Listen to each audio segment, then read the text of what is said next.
This week on Art in the Air, our whole show features Chief Curator and Visual Arts Director of the National Museum of Mexican Art, Cesáreo Moreno, discussing his own art journey and his responsibility overseeing the permanent collection and the numerous exhibits for the museum. Our spotlights on South Shore Orchestra's Summer Symphonic Spectacular on June 20th at Valparaiso Central Park with Maestro Troy Webdell. Express yourself through art and show the world your heart. Express yourself through art and show the world your heart. You're in the know with Esther and Larry. Art on the air today.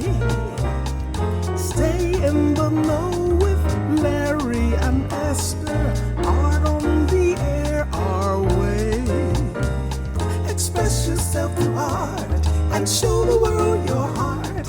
Express yourself through art and show the world your heart. Welcome. You're listening to Art on the Air on Lakeshore Public Media, 89.1 FM, WVLP 103.1 FM, our weekly program covering the arts and arts events throughout Northwest Indiana and beyond. I'm Larry Breckner of New Perspectives Photography, right alongside here with Esther Golden of The Nest in Michigan City. Aloha, everyone.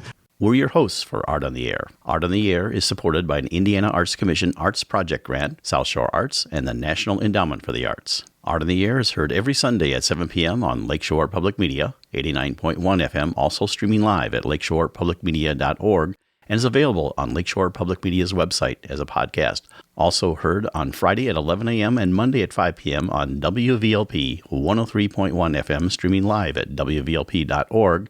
Our Spotlight interviews are also heard Wednesdays on Lakeshore Public Media. Information about Art on the Air is available at our website, breck.com/AOTA. That includes a complete show archive, Spotlight interviews, plus our show is available on multiple podcast platforms, including NPR One. Please like us on Facebook, Art on the Air, WVLP, for information about upcoming shows and interviews.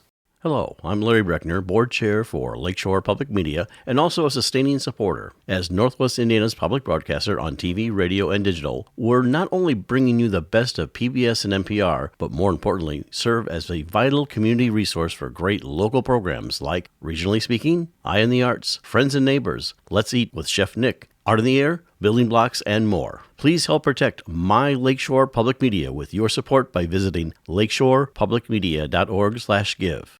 I'd like to welcome to Art in the Air Spotlight from the South Shore Orchestra, and they'll be performing a new concert coming up on June 20th on Friday, 7 p.m. at Central Park Plaza.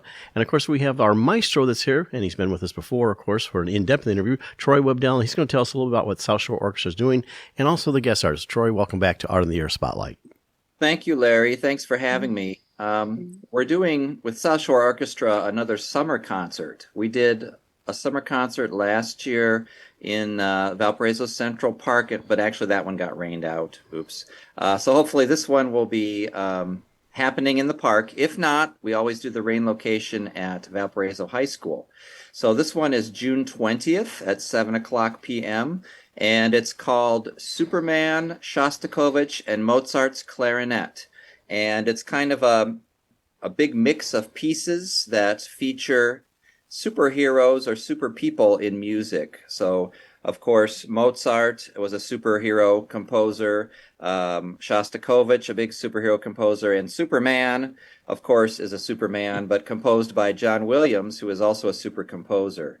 We're going to be having a wonderful clarinetist, Canadian clarinetist, Laurie Blanchet, is going to be coming to perform, and the Mozart Clarinet Concerto. So it should be a wonderful mixture of music, something for everyone. Now, she's with your Fort Wayne Philharmonic Orchestra, is that correct? She is the principal clarinetist with Fort Wayne Philharmonic, but she also regularly plays with Chicago Symphony. She'll sub in. She's done that several times recently. So you may see her in Fort Wayne. You may see her in Chicago. You may see her in Canada playing. You may, but if you are in Valparaiso on June 20th, you will see her with us, South Shore Orchestra. So was this pairing your inspiration? Yes. I wanted to put together music that was kind of meaningful for the time.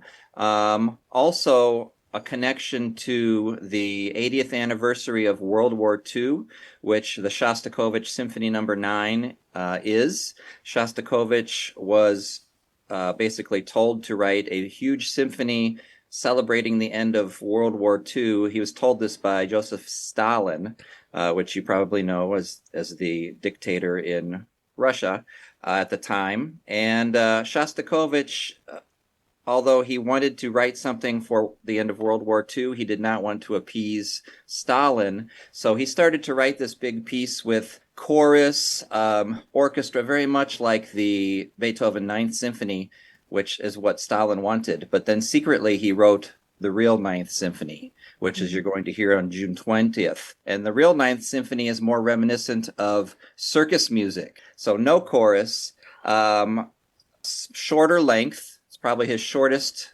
symphony, and just real fun music. So it's kind of, Stalin was not very happy when he heard this performed, because he was expecting this big piece of music. So does the title indicate the way we're going to hear the music? No, Shostakovich will be last.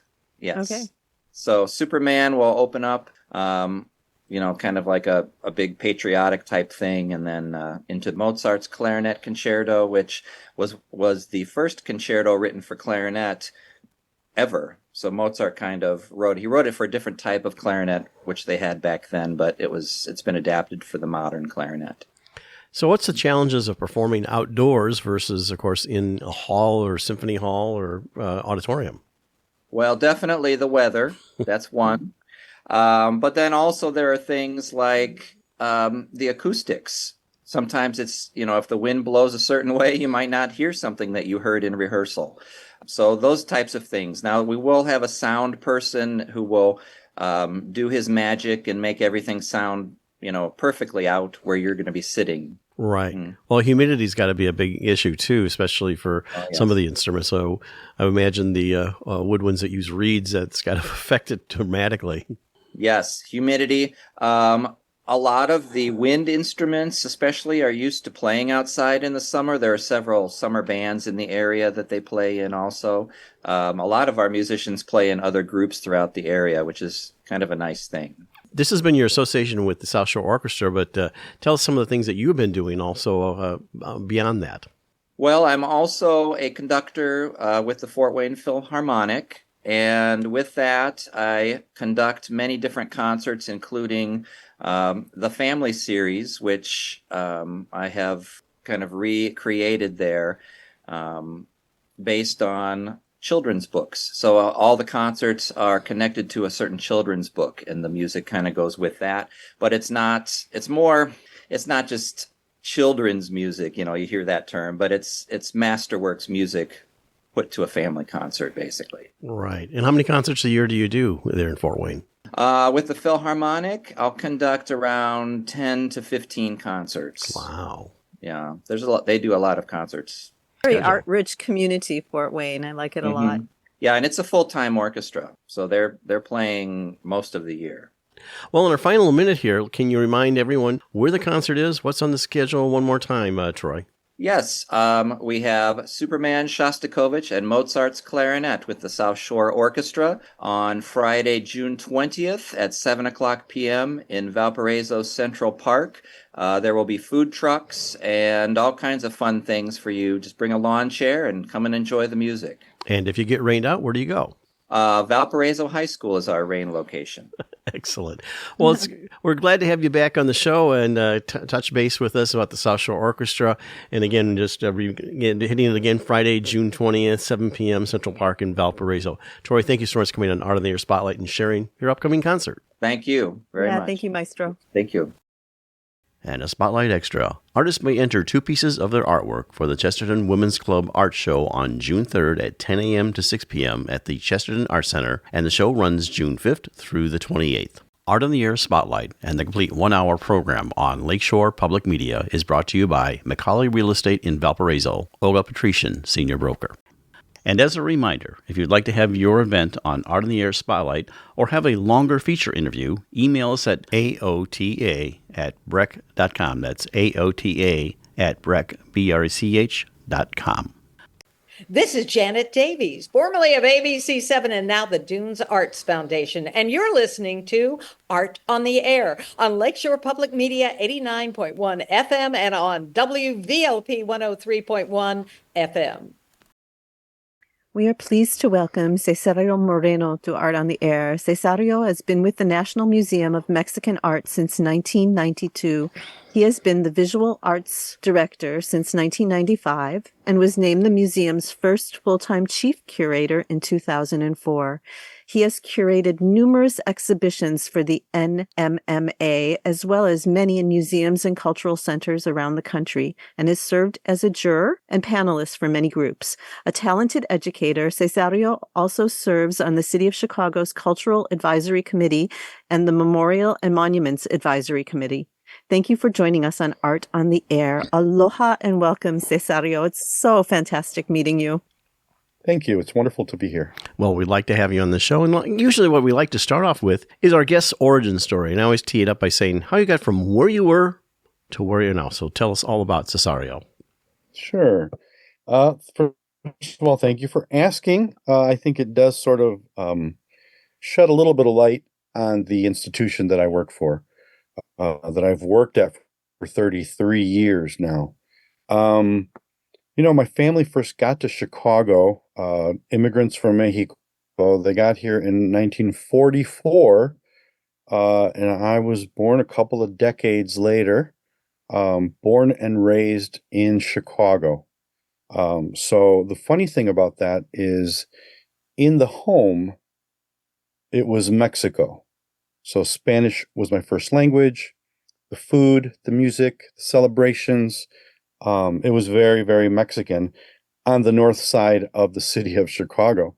And of course, when I would leave for school every day, I would walk outside and I was no longer in that environment. I was in a city of neighborhoods, a city of immigrants, and of course, it was a German, Irish North Side parish where I grew up. So there were two places that really influenced me, the home and the outside. And every summer, I would go down to Mexico and spend the whole summer with aunts and uncles and cousins down there. So that happened all the way through high school. Actually, even maybe a couple of 1 or 2 years of college, I was continually traveling down to Mexico. And so that is where my understanding of Mexican culture really came from the Bajío area, in the state of Guanajuato, central, very much like the Midwest of Mexico. And so I always had this connection with my culture and the history of where my family came from. And then college started, and I was actually in the seminary for a couple of years. I was in seminary during high school, and then 2 years of college. And What informed that choice? Sure, what informed that choice? Well, my faith was always a part of the family, right? Right. And if you really look at Mexican culture, a lot of it is based on biblical stories and celebrations that are very Christian. Mm-hmm. Whether it's Easter and Christmas and many, many, many more. So I think that I really connected with the Catholic religion in a way that it made sense of the way that we celebrated and the way that we lived. Even to this day, Day of the Dead is an important event in Mexican communities, and certainly that has a lot of pre-Christian, but also a lot of Catholic ideas behind it. So the Mexican culture has always been sort of you could say a thin veil over a lot of Christian cultural ideas. So I think that's it. It felt right. It felt right. So it wasn't like I went to Rome. it wasn't a familial expectation necessarily. It was just something that you personally felt. No. Okay. Yes, yes. It was totally my choice. There was no pressure whatsoever. Actually, quite the opposite. I think some in my family were hoping that I would one day have a family, right? Which is also a very important Mexican aspect. Um, so I went to Rome for a year, not in the seminary, but at the Loyola Rome Center. And I came back after that year and decided that the seminary life wasn't for me, right? There were other ways in which I could accomplish the things that I wanted to do, and most of that would probably fall under social justice. Right. Um, at that time in the Catholic Church, liberation theology was very strong, and it was really a way of understanding the world that we live in, and that and those sorts of ideas. I realized I could do them outside of an organized religion. I could do them outside of the Catholic institution.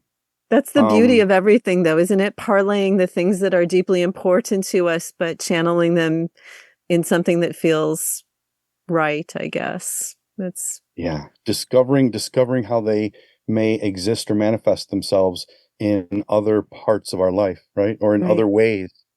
Um, so I graduated degree in philosophy. And then after a couple of years, I realized I need to go back to school and continue to pursue things that I love, right? So I went to School of the Art Institute for graduate school. And then the semester or the year that I was about to graduate from SAIC, I visited this little new museum that was barely like 5 years old in the Pilsen neighborhood, and I went in there and I really, really loved what they were doing, how they were doing it. It brought together my knowledge and appreciation of Mexican culture and history. It brought it together with the fine arts that I was studying. Um, but it also had this idea of social justice and community work, which really tapped into that third the third leg of my, if you would, uh, um, we could use that analogy or that metaphor. Um, then I started hanging out at the museum. I volunteered. I was invited to exhibit in an exhibit in 1991, I think it was. And then by 1992, they asked me to join the team at the museum.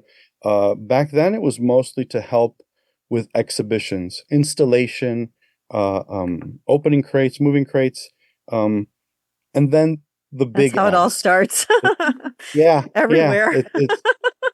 I literally walked into this museum job through the back door, not knowing at Right. all that it would be a 33-year job. Um, so It's so the big it's ask, glorious. yeah, it's fun the way things surprise you, right, in life. Um, the big ask was what I was asked to travel with an exhibition that they had just curated, and it was going to go to 7 cities. It was going to go to Oaxaca, Mexico City, Tijuana, New York, San Francisco. It was going to travel for 3 years, and they asked me to travel with it, both to install it, and then back install it, and then go to the next city. So at each city, I was going for maybe 2 or 3 weeks on both ends of the exhibition. That was my real museum training. After traveling with that exhibit for 3 years, I realized I could keep doing this. It's so much fun. I enjoy traveling. I enjoy meeting new people who are very creative and think outside the box. And, it really sort of, for the first time, dawned on me that this would be a good full-time job for a while. Um, you know, Here we are 3 decades later. I'm still enjoying it. I'm still loving to travel, meet interesting people, And there's so much variety in what we do here and what I do here. Oh, every I single wear many day. hats. Yes, yeah. And so I have really been honored to be a part of such an institution like this, that brings together so many of the important things for me, that exist in my life or in this life. So, since you mentioned the School of the Art Institute, I want to go Hmm. back to childhood and what was it like in the household? What was your arts like then? What were you doing? What were you interested in? Was your family, was there a lot of creative energy in the family? Were the grandparents around? Hmm. Big Yeah, question. yeah. No, yes, no. There was creativity throughout my family, meaning, my uncles, and my aunt, um, they knew how to play music. They could play any string instrument. You name it, they could play it. They knew many songs back when they were working, in North Dakota, in the sugar beet industry, big parties, and they were the musicians. They were the people would come, to see them play. So the music was a big thing, and a good number of them, I'm going to say maybe three or four of them, they knew how to draw really, really well. Like they were. I remember seeing them draw. I remember learning from them at the kitchen table. I remember seeing their sketches and just being amazed at how they could draw something that would, and it would look just like that person. Right? They were self-taught. These are farmers. They're people who they're farm hands basically. Yeah. But they Observers, know how though. to. Yeah. Yes, yeah, and but they knew how to. They had that skill, and so because of that, I was always drawing.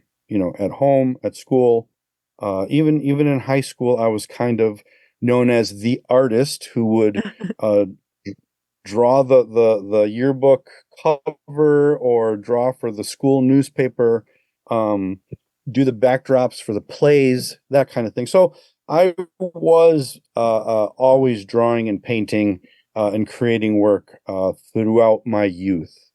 Um, so yeah, and it was always encouraged. It wasn't discouraged. It wasn't seen as something. It wasn't seen necessarily as, just something that's a pastime. It was understood to be a talent. And it ran in my family. Yeah. And so then when you went to the school of, with the Art Institute of Chicago, Hmm. what were you working on? Were you drawing? Were you painting? Were you doing sculpture?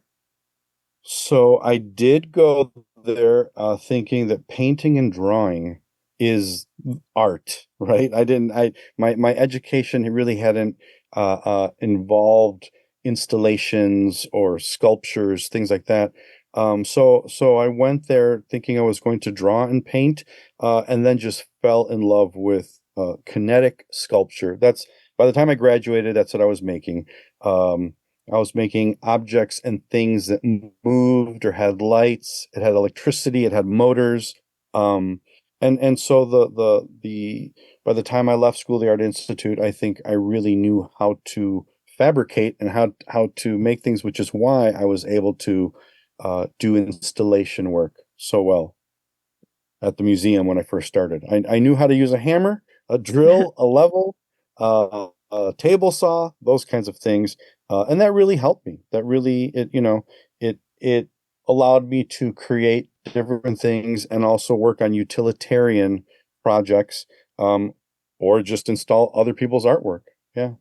Right. So that's your entry to the museum. And how did, now, how did the rest happen? How did you become chief curator? What were the Right. steps? Well, it was definitely, on the job training. Yeah. I met so many other curators whose work I really, really appreciated. I met many artists also whose work I appreciated, meaning not just the actual piece, but what they were saying, what the piece meant. Um, and so I little by little started making my inroads there. I think one of the first exhibits I did was a folk art exhibit, and then, a Day of the Dead exhibit.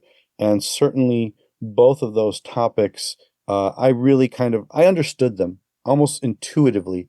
I understood Mexican folk art. Intuitively, I understood the Day of the Dead and the meaning behind it, both on a personal as well as on a community level.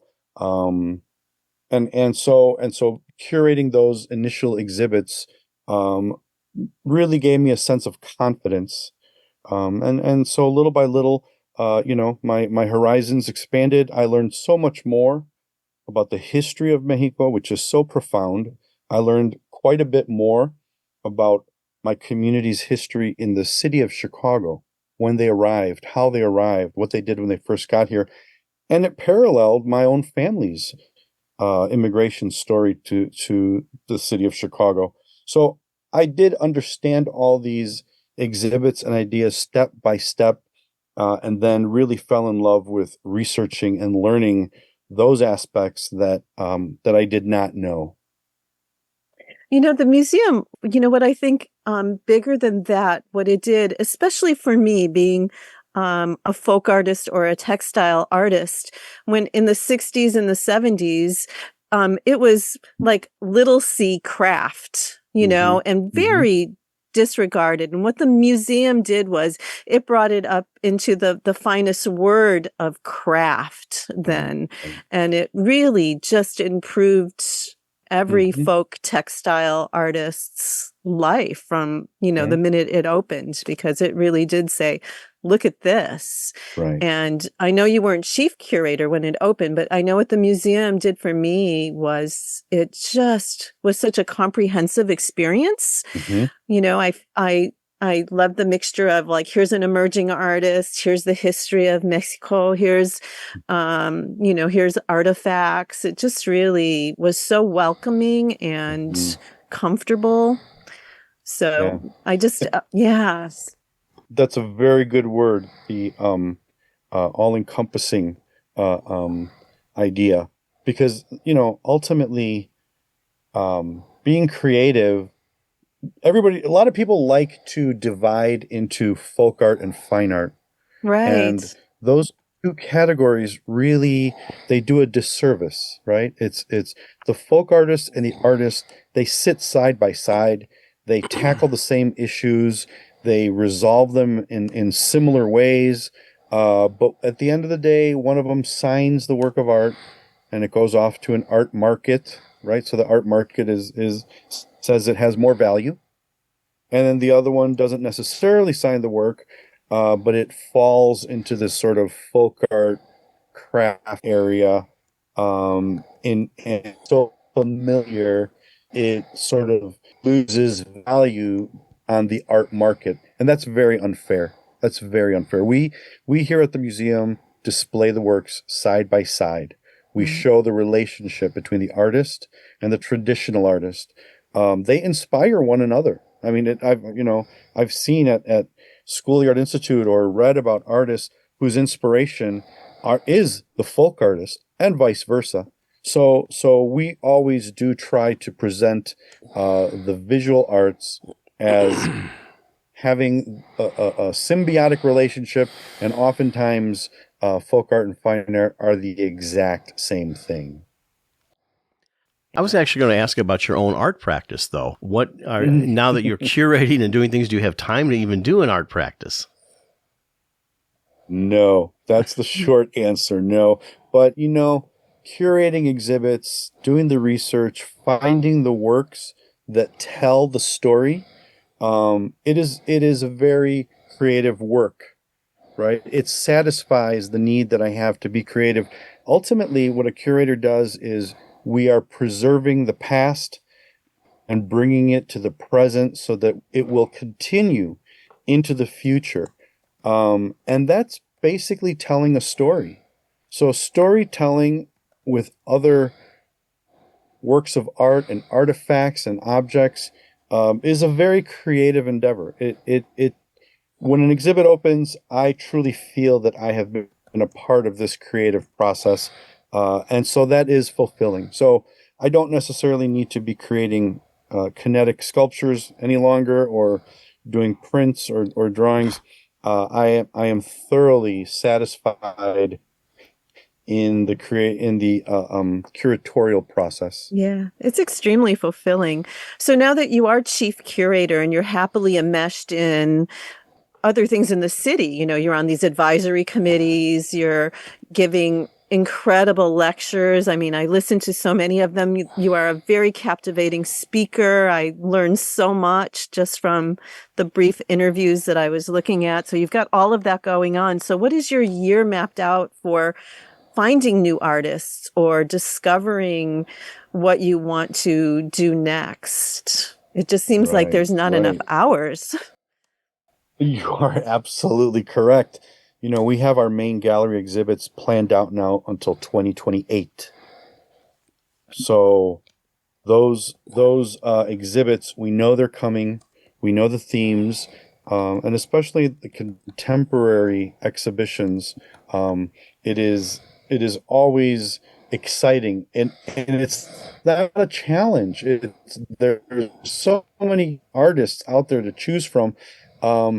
And of course, being the National Museum of Mexican Art, we often look for works of art coming across the country or coming from Mexico, south of the border. So it's a lot of territory to cover, and there are so many artists with different points of view and perspective. The trick is it's kind of like organizing a wedding, right? Who are you going to sit together at table number one? And then at table number two, you want them to get along. Maybe they don't know each other, right? But you want them to get along and have a beautiful conversation among themselves. That's the way I see it when I organize or curate an exhibit. I want the works that have been grouped together to really respond to one another and sing with one voice so that our visitors who come through hear them loud and clear. That is the goal. Yes, I completely agree with that. And I've even had artists say, "No, I wouldn't put that together." And I'm like, "Oh, but wait and see. I hear it differently than you see it." So. And after a brief pause, we'll return to our guest today on Art on the Air, Cesáreo Moreno. Art on the Air listeners, do you have a suggestion for a possible guest on our show? Whether it's an artist, musician, author, gallery, theater, concert, or some other artistic endeavor that you are aware of, or a topic of interest to our listeners. Email us at aota@brech.com. That's aota@brech.com. This is Pledge Week for your public radio station, and Art on the Air encourages our loyal listeners to support this station by making a monthly sustaining pledge so we may continue to bring you this great program. We return to Art in the Air with our guest, Cesáreo Moreno, Chief Curator and Visual Arts Director for the National Museum of Mexican Art. And we'll continue our conversation with him. Yeah, hanging a show for me, Cesáreo, is a very intimate process. I surround myself with the work, and then that puzzle or the chatter begins with the work. Can you speak to the way you work putting an exhibition together? Sure. Oftentimes I feel as though I am organizing a wedding.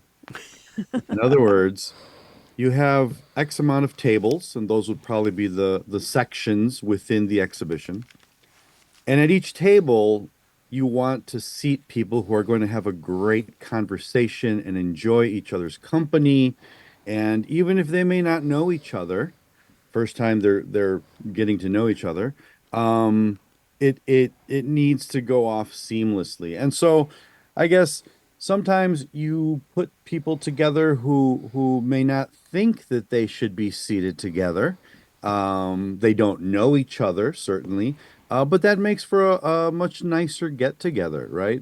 That experience. And so when I'm organizing an exhibition, when I'm curating it, I'm always thinking about what piece will be near this or next to it, and how will that carry the narrative? The main concern for me is that the storyline, the subject matter, what we are trying to explain or what we are trying to celebrate is really coherent. And oftentimes, I think as a curator, you see all the works and the artists that you're putting together in an exhibition, And you just have to trust that the story you are, I'm just going to use the word writing, even though we're not really No, writing. you're revealing it. There Yeah. you go, revealing the story you're revealing really is flawless, and sometimes an incredible work of art might steal the show a little bit, and it may also sort of be an interruption in the narrative. So knowing where to place it, how to place it, so that they sort of fortify one another and they collaborate together. Maybe it's also like an orchestra, right? Where you know when a certain instrument must come in and then when it needs to stop and let another one sort of come in. So I think of it as the most important thing is the narrative. What is being expressed or explained, and how to best do that using works of art, objects, or artifacts. And do you do that on your own or do you collaborate with the artist as to, because like sometimes what you see as the most important piece might not be how Right. how Hmm. they felt about it. So what Yeah. is your You know, interaction with them? if it's a solo one person exhibit, I will certainly take into account what the artist thinks or says or you know believes, and usually that's explained to me by the artist in their studio space, and Right. that's where I kind of learn which one is that artist's favorite piece, you know, right now, and which is the piece that they felt was a signature work for them. And I will definitely keep that in mind. Um, you know, I definitely do not want to encourage or invite the artist in during the installation Right. because oftentimes that might lead to conversations that just slow the whole thing down. Um, but if an artist were to come in after everything is pretty much laid out and really make the case that this piece should not be there, that's never happened, by the way. But if in a one person show, if that were to happen, I think I would certainly take it into account. Um, during in group shows, however, you know, we I'll do the layout, but then I do ask people whose opinion I trust, and that would be my peers, and just say, you know, do you think it's okay if we put this piece here? Does it feel right? Does it not? So I don't do it all by myself. I reach out, ask for advice, figure things out, and then just kind of move forward that way. You know, at some point I would like, and this is kind of me speaking as a photographic artist, when I'm in a group show, and this is sort of personal, I sort of like when my pieces are grouped together. But I know sometimes they don't happen that way. Then the curator does it. So what's the process on that? Like on your end of it, you know, as a curator, I know I like that. In fact, right now I'm in a show for the area artists, and they did that specifically for every artist. They grouped each one together because that's kind of the theme of that. But how do you approach an artist that way? Yeah, no, I agree. I tend to, so again, it's not always, but I tend to group uh the work of one artist, you know, right next to each other in a group so that the visitors, the people that walk through the museum, they get a sense of who this person is, how they work, what they do.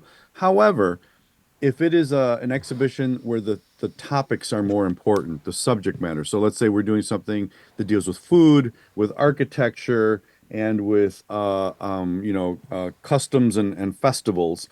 Obviously, if an artist has work in each section, I would split it up and follow the sections, and that's just part of the storytelling, right? So I don't have a problem splitting up the work by one artist if it tells the story better in different sections.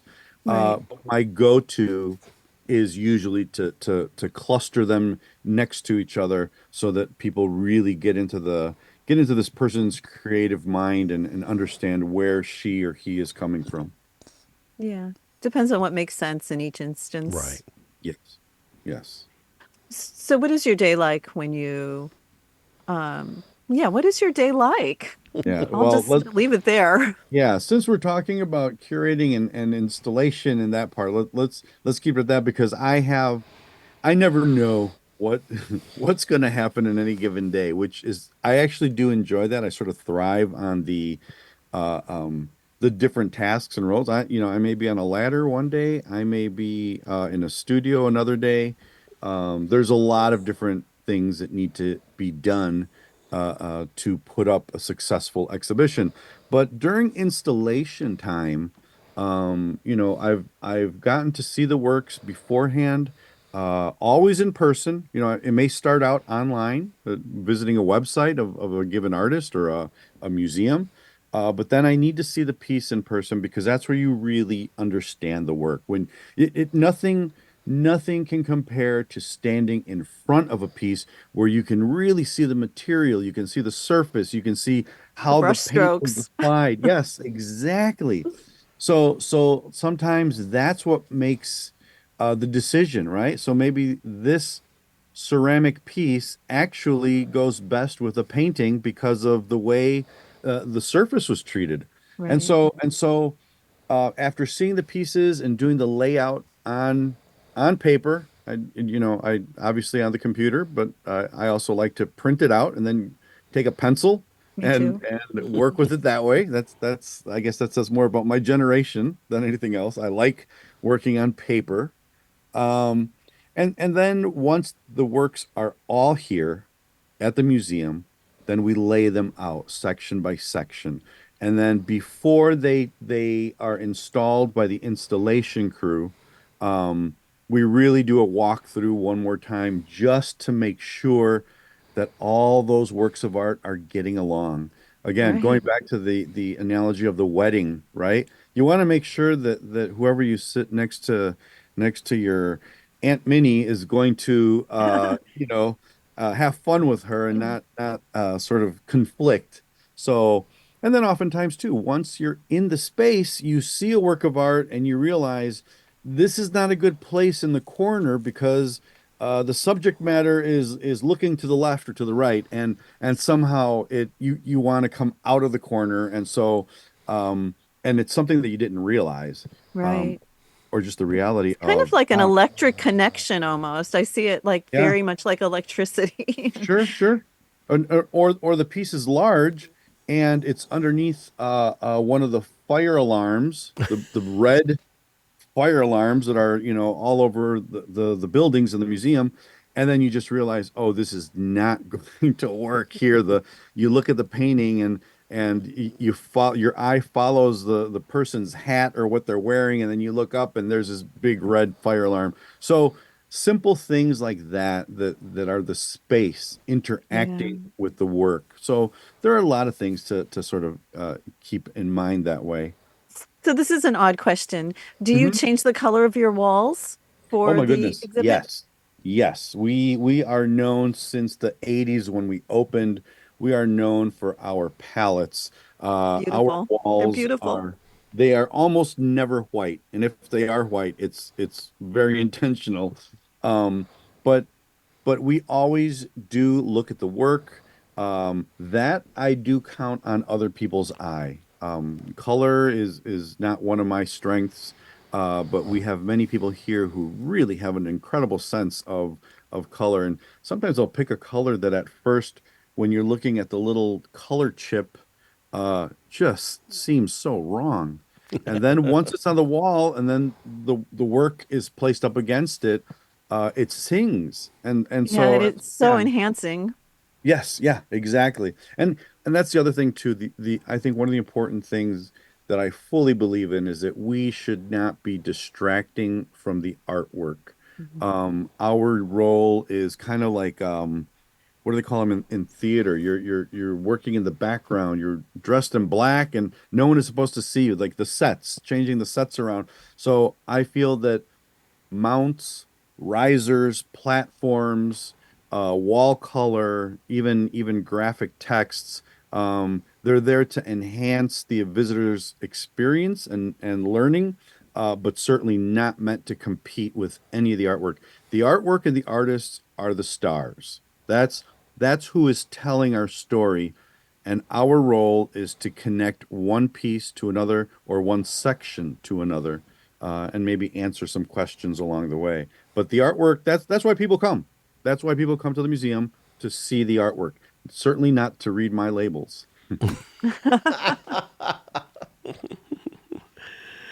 So tell us about how long exhibits, generally speaking, are in your space, and do you multiple exhibits? How deciding that process, like who you're going to be have in, what, how long that exhibit's going to be, and selection of artists, how that all process happens. Yeah. So the exhibitions committee meets as needed, and that probably comes out to 4 times a year. We plan out in advance. So right now, we're set through 2027 and already have solid ideas about 2028. That's the main gallery. The smallest gallery we have, which is for the local artists, we plan that about a year out in advance, just because local artists are not very happy when you tell them they have an exhibit 3 years from now, and so they want to show the work that they're doing, the recent things, and so we turn that gallery over a little bit quicker. We don't plan it out as far. We have 3 galleries that we rotate exhibitions. So that means that we have 6 exhibits every year, 2 exhibits in each gallery. And then we have our permanent gallery, which we change out pieces. So if we receive a new work of art, we will, we'll try to get that in somewhere if we can swap it out with a work of art that is comparable and it doesn't change the narrative that much, and but rather continues it. We'll do that. Um, but the 6 exhibits, we really look at everything from ancient Mesoamerican exhibits coming from Mexico. So we recently did an exhibit on the Huasteca women of Mexico. So these are pieces that are, what were they from? Like 500 BCE. Um, and so we have that exhibit, and then we also have works that are more exhibits that are more colonial, some that are more about folk art, and certainly we have many contemporary exhibits by living artists on both sides of the border. We really believe in cultura sin fronteras, which means culture has no borders. And so the Mexican experience of artists in the U.S., born in the U.S. of Mexican ancestry, or those from Mexico. We display both sides of the border, basically. So it keeps us busy. Some artists do site-specific installations that are a little bit more complicated, and sometimes we're bringing in bags of sand or broken glass or tree limbs, things like that. And then other times we're working with fragile ceramic pieces that are hundreds and hundreds of years old, and everything in between. So we really try to rotate that, right? So we like it when we have ancient exhibits following contemporary exhibits, following traditional folk art exhibits, and yeah. So we try to mix it up as much as possible because we basically have 5,000 years of history and culture to draw from. Right. Well, you're listening to our guest today, Cesáreo Moreno, on Lakeshore Public Media, 89.1 FM, and on WVLP, 103.1 FM on Art on the Air. Well, that is what I particularly love about the museum is the mixture of all of those experiences in one place. Yeah, and we try to show how they relate to one another. So we have no problem here putting up a folk art piece next to a fine art, contemporary work, and then you turn the corner and there's an ancient piece from Mesoamerica. We try to explain the connections and the relationships that they have. I don't think it's a very difficult thing to do because when I see these works, I certainly can see the connections that they have. Right. But sometimes it's not as obvious, and so that's when the texts and the gallery texts come into play. And does every exhibit, and I don't mean like every single one, but like if you're doing a solo show or a group exhibit, are there always programs related to that happening with the artists? So actually, that is more of a funding question for us. So the main gallery exhibits generally have more sponsorship. Funders come in, and so then the education department here at the museum does an incredible job of organizing events and activities that relate to the exhibition. In the smaller galleries where there is less funding, we don't necessarily do that. Maybe we'll invite the artist to come in and give a talk, some kind of a lecture, or we'll bring in an expert from Mexico, from one of the universities or one of the museums there to shed light on the work. But we don't necessarily have as many activities planned around the smaller galleries. Yeah, that's understandable. So you had mentioned that you view generally the work online first. Is that usually how it goes, or are you out in the public going to different You know, exhibitions yourself? yeah, it's probably both, but certainly online is it's the way things work now, you know. I was here when we would receive big manila envelopes, and there would be a packet of slides, Yes. and there would be, you know, the bio or the resume would be typed up, and then we would have to fill the slide projector and make sure the orientation was correct. The image wasn't flip-flopped. And we would sit and go through all these slides to see what's out there. Um, I do not miss those days. I do not miss them at all. So, you know, now somebody will email me the link, and I'll go and flip through it and see. But ultimately, I think whether I'm visiting another museum, whether I'm visiting a studio, it's the exhibition that I'm curating that really selects the artwork. So I have said no to some incredibly beautiful works of art because they don't fit the story that we're saying. And sometimes it's difficult to tell the artist.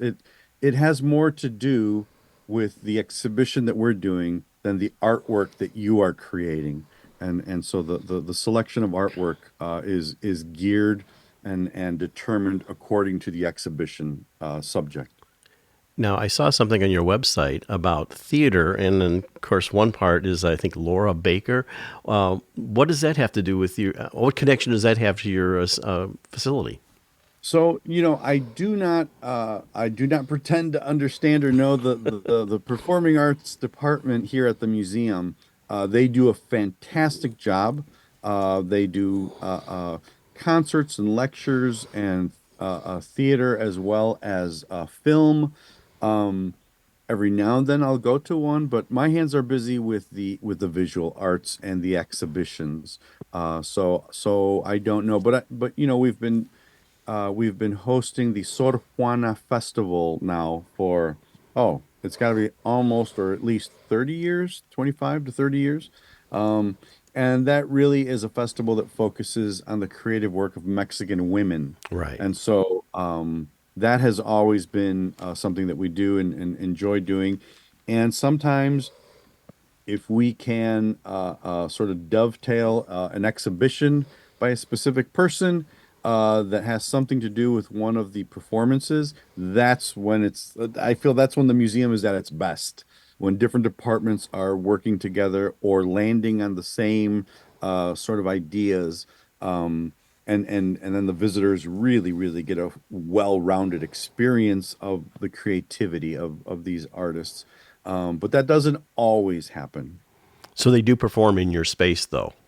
Yes, we have a multi-use space on the west wing of the museum. It has a stage, and it has we have had people there from Sandra Cisneros, Ana Castillo, Elena Poniatowska from Mexico, many authors and scholars. Octavio Paz and Rigoberta Menchú have been on that stage. So I'm really proud of the lineup of people that we have had come through here through the performing arts. Well, in our final minute here, we just want to give you a chance to say what's coming up. This will air in the end of May, but things that you might be coming up in the year, like summer and upcoming. Sure. Well, right now I am working feverishly with the team on our annual Day of the Dead exhibit. This will be the 39th exhibition that opens this September, and it's for us. Day of the Dead is more of a season. It's not just a day. We have the festival at the end of October. We have the Day of the Dead Ball that we organize. And of course, the exhibition that brings in so many artists from across the U.S., Mexico, and of course, the Midwest. National Museum of Mexican Art. You can go to our website or our Instagram or the other social media handles that we have. In our final minute and here, we're we want to always give you a doing chance to tell us great how things people for can all find out kinds of information families. about you, about You the don't have to be museum and everything Mexican. like that. It is always free. Sure, well, and National Pilsen is such a Museum great of neighborhood. Mexican After you Art, come you do can an go to our activity or website see an or event our or visit Instagram our or the galleries, other social media, you're going to go handles outside that we and have. you will find an And we're incredible always doing place to great have a things meal. for all So kinds of I really families. invite people to You come don't down have to to be Pilsen to Mexican. come to the Mexican It is Museum. always free. And again, Pilsen it's is always such a free. great There's no neighborhood. reason After you not to come, come. do an activity. It sounds or great. see an We appreciate you event or coming on visit Art in our the Air. galleries. Cesáreo You're gonna go Moreno. He's the outside National and Museum you of will Mexican find an Art Chief incredible Curator place to have a for a meal. long, long So time. Thank you for us coming on Art in the Air and sharing your art journey and your curating journey. Thank you so much. And again, Oh, thank you. It was it's always completely free. There's wonderful. no We'll have to have you reason back. not This to was come. too short. We'd like to thank our guests this week on Art on the Air, our weekly program covering the arts and arts events throughout Northwest Indiana and beyond. Art on the Air is heard Sunday at 7 p.m. on Lakeshore Public Media, 89.1 FM, also streaming live at lakeshorepublicmedia.org, and is available on Lakeshore Public Media's website as a podcast. Art on the Air is also heard Friday at 11 a.m. and Monday at 5 p.m. on WVLP 103.1 FM, streaming live at wvlp.org. If you have a smart speaker like Amazon Alexa, Google Assistant, or Apple Siri, just tell it to play Art on the Air to hear the latest episode. Our Spotlight interviews are heard every Wednesday on Lakeshore Public Media. Thanks to Tom Maloney, Vice President of Radio Operation for Lakeshore Public Media, and Greg Kovach, WVLP's Station Manager. Our theme music is by Billy Foster with a vocal by Renee Foster. Art on the Air is supported by an Indiana Arts Commission Arts Project grant, South Shore Arts, and the National Endowment for the Arts. We'd like to thank our current underwriters for Lakeshore Public Media, Macaulay Real Estate in Valparaiso, Olga Patrician, Senior Broker. And for WVLP, Walt Breidinger of Paragon Investments. So we may continue to bring you Art in the Air. We rely on you, our listeners and underwriters, for ongoing financial support. If you're looking to support Art on the Air, we have information on our website at breck.com/AOTA, where you can find out how to become a supporter or underwriter of our program in whatever amount you are able. And like I say every week, don't give till it hurts. Give till it feels good. You'll feel so good about supporting Art on the Air. If you're interested in being a guest or send us information about your arts-related event or exhibit, please email us at aota@breck.com. That's aota@breck.com, or contact us through our Facebook page. Your hosts were Larry Breckner and Esther Golden, and we invite you back next week for another episode of Art on the Air. Aloha, everyone. Have a splendid week. Express yourself through art and show the world your heart. Express yourself through art and show the world your heart. You're in the know with Esther and Larry. Art on the Air today. Stay in the know with Larry and Esther. Art on the Air our way. Express yourself through art and show the world your heart. Express yourself through art and show the world your heart. Express yourself through art and show the world your heart. Express yourself through art and show the world your heart.